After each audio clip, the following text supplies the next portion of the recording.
নমস্কার বন্ধুরা, ডলির রন্ধনশালা সবাইকে স্বাগত।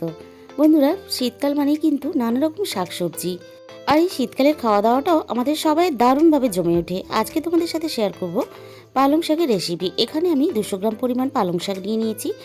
পালং শাকটা আমি খুব ভালোভাবে ধুয়ে নিয়েছি। আর পালং শাক যেভাবেই রান্না করো না কেন, খেতে কিন্তু আমাদের সবারই ভালো লাগে। এখানে আমি 200 গ্রাম পরিমাণ পনির নিয়েছি। পনিরটা আমি আমার মতন করে পিস করে নিচ্ছি। তোমরা তোমাদের নিজেদের মতন করে ছোট বড় যেরকম করে ইচ্ছে সাইজ করে পিসটা করে নিতে পারো। পনিরটা আমি কেটে রেডি করে নিলাম। এদিকে আমি কড়াইয়ের মধ্যে আগে থেকে একটু জল গরম বসিয়ে দিয়েছিলাম। দিয়ে দিলাম কয়েকটা কাজু বাদাম, আর তার সাথে দিয়ে দিলাম কেটে রাখা পালং শাকগুলো। এবার পালং শাকগুলো আমি সিদ্ধ হওয়ার জন্য মিনিট 5 এখানে ঢাকা দেব। 5 মিনিট পরে আমি ঢাকা খুলে চেক করে নেব পালং শাকগুলো খুব ভালোভাবে সিদ্ধ হয়ে গেছে। এখানে আমি ফ্রিজে ঠান্ডা জল নিয়েছি 1 বাটি। সিদ্ধ হওয়া পালং শাকগুলো আমি ঠান্ডা জলের মধ্যে দিয়ে দেব। আর ঠান্ডা জলের মধ্যে পালং শাকগুলো এইভাবে সিদ্ধ হওয়ার পরে দিয়ে দেওয়ার জন্যই কিন্তু পালং শাকের নিজস্ব যে সবুজ কালারটা, সেটা কিন্তু রান্নার শেষ পর্যন্ত বজায় থাকবে। আর কাজু বাদাম দিলে রান্নার স্বাদটা অনেকটা বাড়িয়ে দেয়।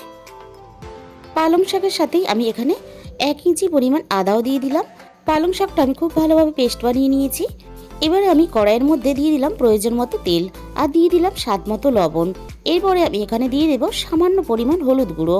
আর কেটে রাখা পনিরগুলো আমি তেলের মধ্যে ছেড়ে দিয়ে খুব ভালোভাবে নাড়াচাড়া করে একটু ভেজে নেব। পনিরগুলো আমি এখানে লালচে করে একটু ভেজে নিয়েছি। এর থেকে আর বেশি ভাজবো না, তাহলে শক্ত হয়ে যাবে। আমার পনিরগুলো ভাজা রেডি হয়ে গেছে, আমি তেলে থেকে তুলে নিলাম। ওই একই তেলের মধ্যে আরও 1 চামচ পরিমাণ আমি তেল দিয়ে দিলাম। এই রান্নাটা আমি সাদা তেলে করব।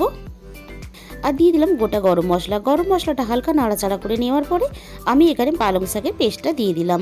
এবারে আমি মিনিট 2-3 নাড়াচাড়া করে নিয়ে এখানে পালং শাকটা কষিয়ে নেব। এরপরে আমি এখানে দিয়ে দিলাম অল্প একটু মিক্সির বাটি ধোয়া জল, আর সামান্য পরিমাণ হলুদ গুঁড়ো আমি এখানে ব্যবহার করলাম।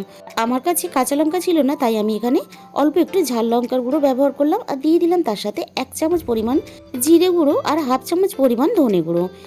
হলুদের গুঁড়ো কিন্তু এই রান্নাতে খুব বেশি ব্যবহার করবেন না, তাহলে তরকারির কালারটা অনেকটা চেঞ্জ হয়ে যাবে।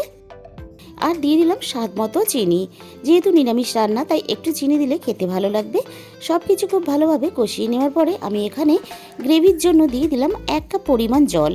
তোমরা চাইলে আরও একটু জল ব্যবহার করতে পারো নিজেদের মতো করে। আর লবণটা আমি এখানে আগে ব্যবহার করতে ভুলে গেছিলাম, তাই আমি স্বাদ মতো লবণটাও দিয়ে দিলাম। ভেজে রাখা পনিরগুলো আমি দিয়ে দিলাম। পনিরটা নরম হওয়ার জন্য আমি মিনিট 5 ফুটতে দিয়েছিলাম। সব শেষে আমি এখানে দিয়ে দিলাম স্বাদ মতো ঘি। তোমরা চাইলে ঘিয়ের ব্যবহারটা নাও করতে পারো, তবে ঘি দিলে পালং পনিরের স্বাদটা অনেক বেড়ে যায়। আমার কিন্তু এখানে রেডি হয়ে গেল নিরামিষ পালং পনির। রেসিপিটা ভালো লাগলে অবশ্যই ভিডিওতে একটা লাইক করো, আর প্রচুর শেয়ার করো, আর আমার চ্যানেলটাকে অবশ্যই সাবস্ক্রাইব করে নিও।